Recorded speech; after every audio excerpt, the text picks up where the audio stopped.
You never know when an emergency is going to happen, but when it does, not everyone steps up to the plate and takes action. So the Red Cross is honoring those who do. The Red Cross Life Saving Award is given to someone who uses their skills and their knowledge to help save a life. So joining me live to talk more about this award is Benjamin, the executive director, along with honoree Sadie, the woman who saved Avery, and Alicia. Thank you all so much for being here today. So the reason we're here today is because you are receiving this award, and it's because what you did that day to save Avery. Can you talk to me about that day and what happened? So, we were at my cabin up Fairview Canyon, and we were driving in our side-by-side. We were just having a fun time, you know, didn't think anything of it.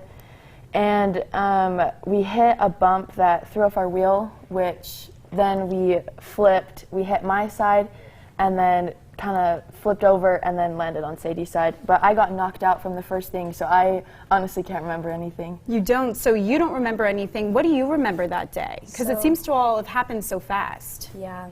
So when we crashed, I got out of the car and her phone automatically dialed 911. Okay. And so I was able to talk to them.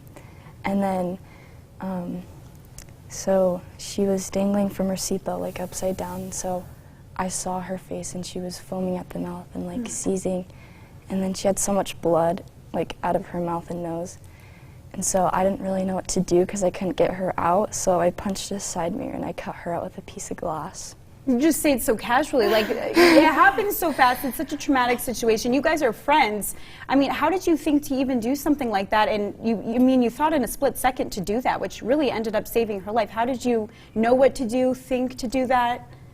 I was just picturing in my mind something sharp, and I looked over at the mirror. So I just threw a fist and I punched it. Okay, and so you were able to get her out, and talk to me about why that was so important, because you were hanging upside down. Yeah, so she couldn't breathe, and she was like unconscious and everything. And then I happened to see people driving my way, so I waved them down, and they had a new GPS on their system, so they could confirm to 911 what our coordinates were. And so you were able to get her in a position where she was safe until people got there, and then, you know, obviously you're here today. I know it wasn't an easy road for you, but you survived. Like, how thankful are you that she was able to use that quick thinking, step right in, and take care of you? I don't know how I'll ever like show to her how grateful I am, because like that's crazy to just like, you don't think like your best friend is going to save your life in that kind of situation. Yeah, I mean, I think of myself in this situation. I wouldn't know what to do, so the fact that you were like, all right, let's think here. What's sharp? Let's punch. Let's get the job done. That is so impressive. How did you know what to do? Did you take training, or is this just kind of common sense for you? I guess I just did it. You just did it. You just thought, and you sprung into action. That is incredible. Well, it makes complete sense. I don't even need to ask you why you nominated her for this award. I mean, hearing that story is incredible. What do you want people to know about her and just like what she did for your daughter?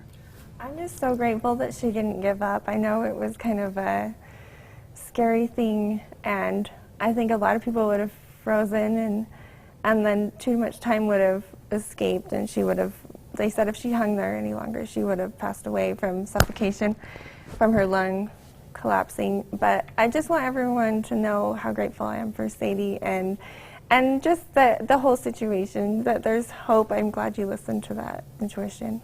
Oh, 100%. And you obviously, like, this is just such a great story. You guys were all friends before this, but the bond you must share after all of this is so strong. My last question is for you, Benjamin. Like, you hear what she does. Obviously, you guys are with the Red Cross. You're always teaching people these skills. How impressed were you with what Sadie did that day? You know, this hit more home to me because I have a 15-year-old daughter at home. And so when I think about what we do as a community and just helping each other, this is the type of story that you hope to hear is how it turns out. Absolutely. And you know, these emergencies happen every day across the country. You know, things happen, but it's those heroes that step up in that time where, just as you said, they could otherwise freeze, not do something, and that's where that magic happens. Oh, just an incredible story. You guys are all so sweet. I'm so proud of everything that happened. And we will have so much more information on our website at abc4.com/GMU. But thank you all so much for being here. I appreciate it. We will be right back.